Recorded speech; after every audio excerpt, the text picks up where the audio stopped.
का आदरणीय भाजपा अध्यक्ष हरियाणा चौधरी ओम प्रकाश धनखड़ जी की प्रेस वार्ता में स्वागत है। और अब मैं अध्यक्ष जी की अनुमति से अध्यक्ष जी की तरफ से भी आप सबका स्वागत करता हूं। बाकी अध्यक्ष जी अपनी बात रखेंगे। हमारे साथ भाजपा के राष्ट्रीय प्रवक्ता राजीव जेटली जी भी हैं। उनका भी मैं अध्यक्ष जी के साथ यहाँ आने पर स्वागत करता हूँ। धन्यवाद।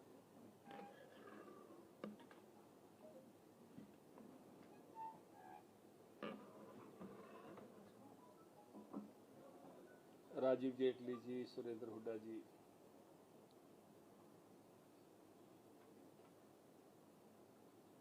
अभी तीन चीज़ें हमारी चल रही हैं। नगर निकाय चुनाव है 19 जून को हरियाणा में 35 स्थानों पर नगर परिषद और पालिकाओं में हम सिंबल पर लड़ रहे हैं। कुछ स्थानों पर 4 नगर परिषद में और 4 पालिकाओं में जेजेपी सिंबल पर लड़ रही है।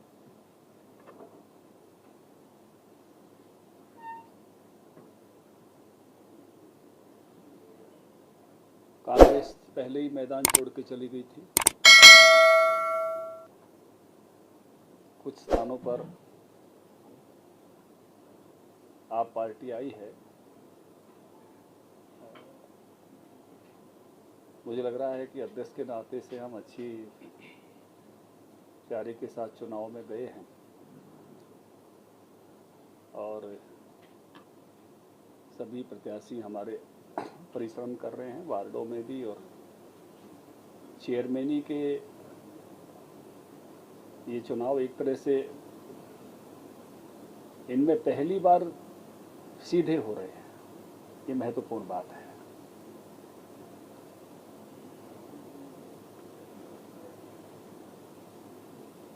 और इससे पहले थोड़े स्थानों पर चुनाव हुए थे जो सीधे हुए थे, नहीं तो ज़्यादातर चुनाव जो है पार्षदों के माध्यम से होते थे।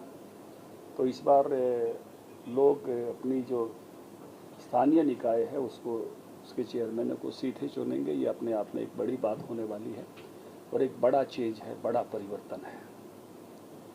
एक परिवर्तन मैं पंचायत मंत्री के नाते कर पाया था और बाद में उसको हमारे नगर निकाय ने भी अपनाया और उन्होंने भी शिक्षित नगर निकाय बनाने का फैसला किया था। तो इस बार उस नाते से जो प्रत्याशी सब आ रहे हैं तो वो भी उस क्वालिफिकेशंस के साथ उस प्रकार के आ रहे हैं। ये भी एक अपने आप में उस प्रकार के बदलाव की बात है, बड़ी बात है।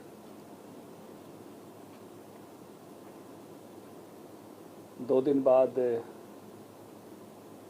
राज्यसभा का चुनाव भी है। भारतीय जनता पार्टी ने कृष्णलाल पवार जी को उतारा है और हम बड़े आराम से, हमको 31 वोट चाहिए। हमारे पास 40 भारतीय जनता पार्टी के वोट हैं,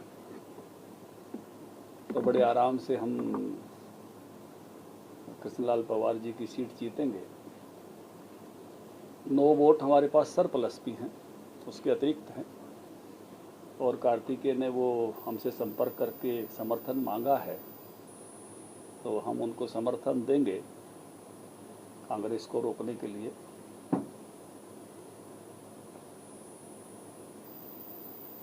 तीसरा, अभी हमारा कैंपेन चला है कि नरेंद्र मोदी जी के जो 8 साल हुए,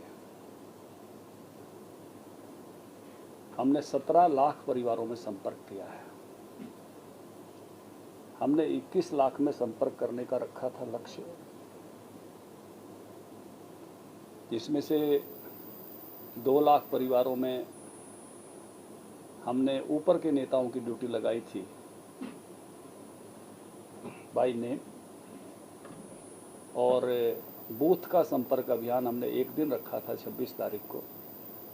तो अभी जो हमारा डाटा कलेक्ट हुआ है वो 17 लाख का हुआ है। इस नगर परिषद के 19 के चुनाव के बाद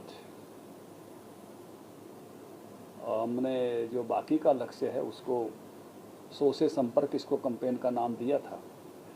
जो बाकी है उसको पूरा करेंगे, क्योंकि 15, 16, 17 जुलाई को हरियाणा भारतीय जनता पार्टी का ट्रेनिंग कैंप जो है वो सूरजकुंड में होगा।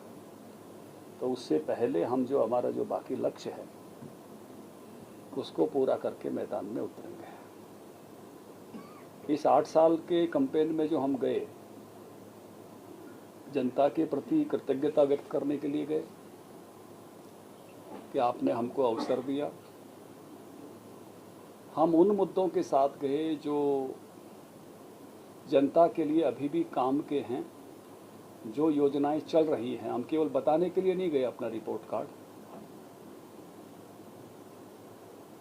जो जनता की लाभ की योजनाएं हैं और जिसमें केंद्र ने शुरू की हैं, प्रदेश सरकार में कुछ उसमें जोड़ा है, टॉपअप किया है, या कुछ रिसोर्सेज उसके लिए दिए हैं, कुछ योजनाओं को और अधिक लोगों तक उसका व्याप बढ़ाया है, वो सब जानकारियां लेकर लोगों के बीच में गए।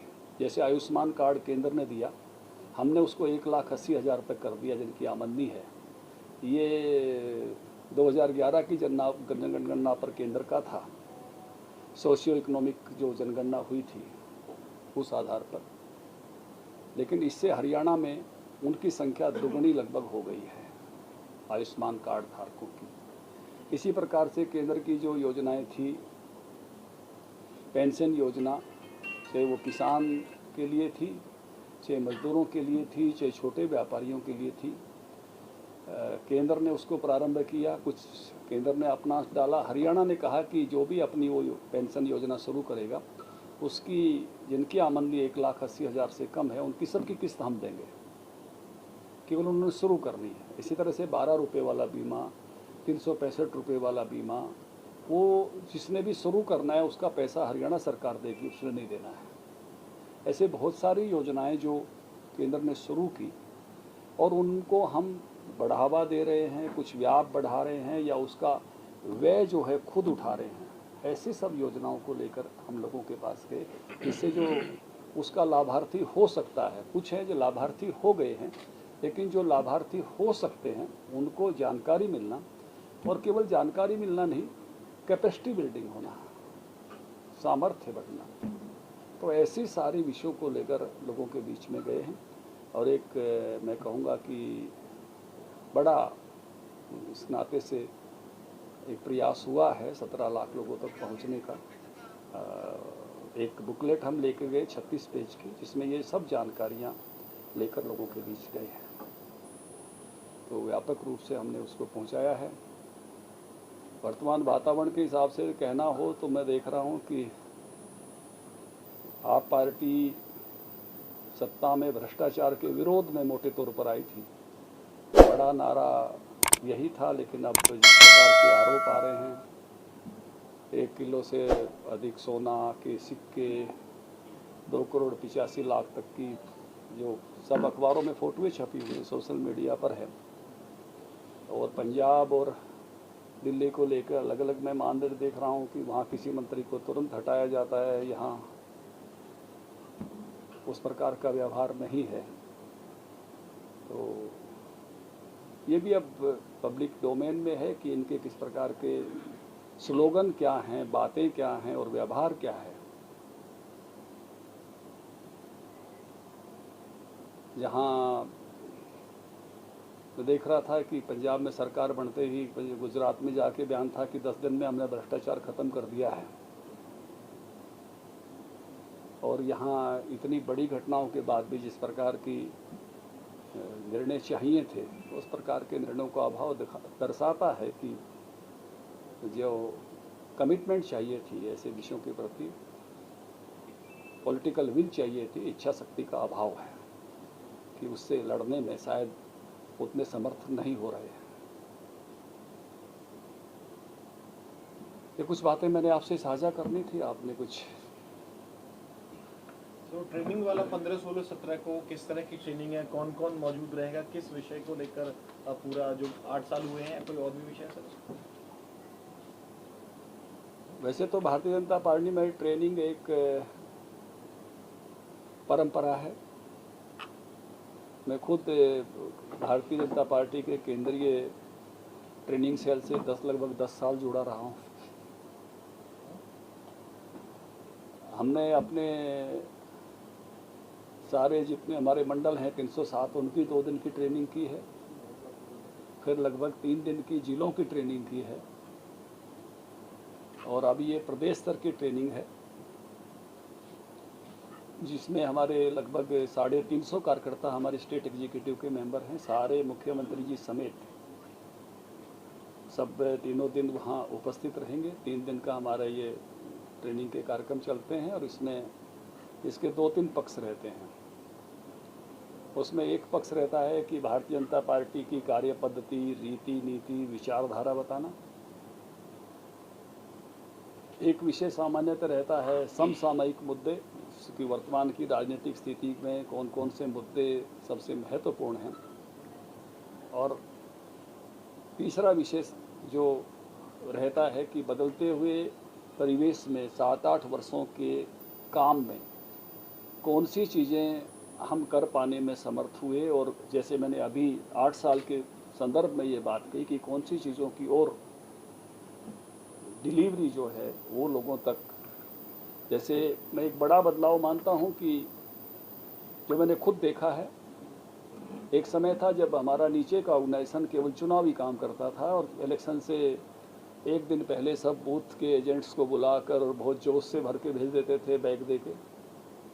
लेकिन अब लगातार काम करता है बूथ का ऑर्गेनाइजेशन और सेवा के लिए काम करता है। जैसे मैंने अभी कहा, त्रिदेव है, उसके नीचे की बूथ समिति है, पन्ना समिति है, उसका स्वरूप बदला है।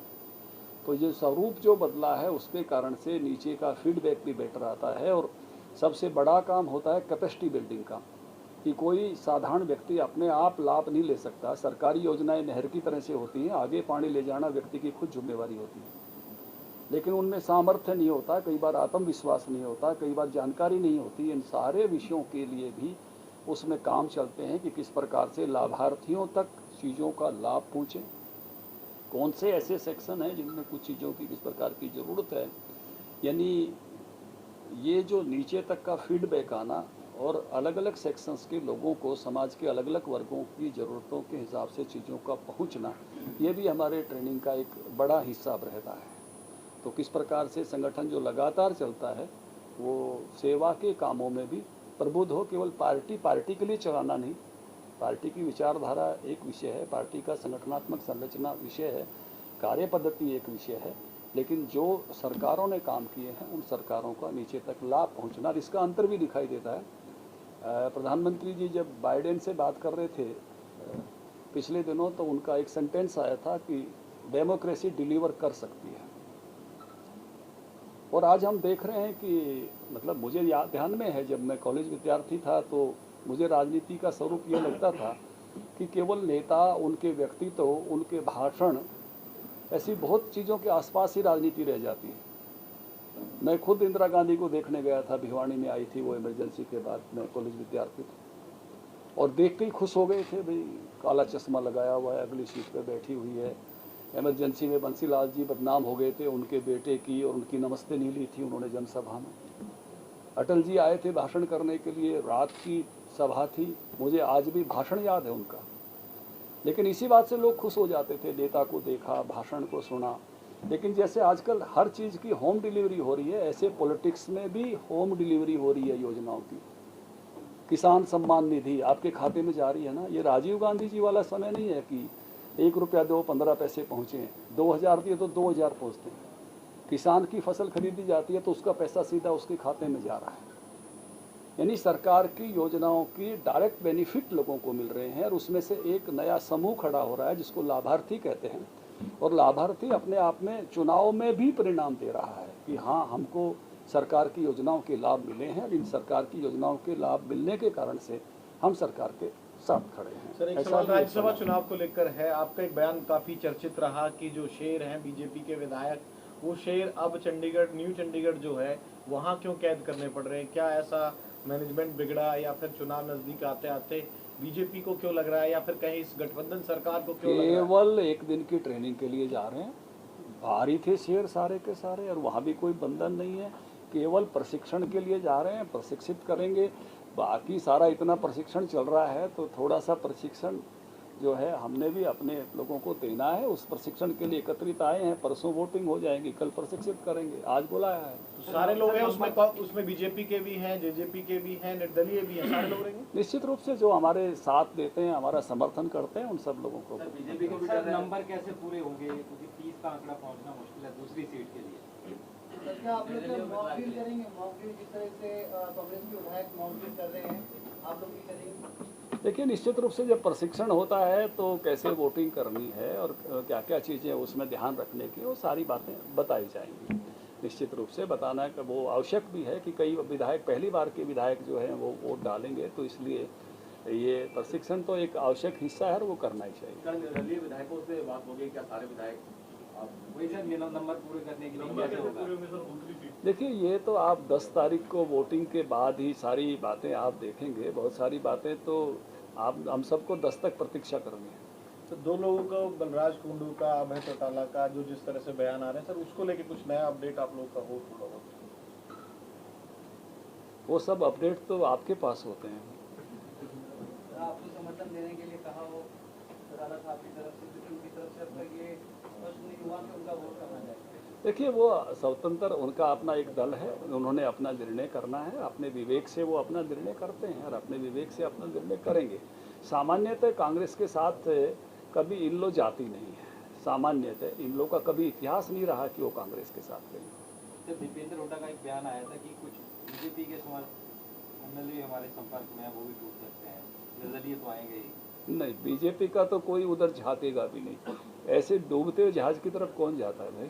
सर, एक मॉक कांग्रेस ड्रिल, पार्टी पूरे देश में खत्म हो रही है, अस्तित्व बचाने की लड़ाई लड़ रही है। अभी हमने 5 राज्यों के चुनाव में देखा कितनी बुरी हालत कांग्रेस की उत्तर प्रदेश, उत्तराखंड, मणिपुर, गोवा में हुई है। तो ऐसे कौन जा रहा है भाई? उधर से लोग किस प्रकार से छटपटा रहे हैं वो आपके सामने ही है। सर, एक मॉक ड्रिल जो कल हुआ कांग्रेस का, उसमें करीब 29 वोट उनको पड़ी थी। आप लोग का जो नंबर आप लोगों के संज्ञान में है वो करीब 57 बैठता है, कितने आए? देखिए, ये जैसे वो कहते हैं ना कि आर्थिक मामलों में जैसे 99 का फेर होता है, ये मुझे लगता है 29 का ही फेर है।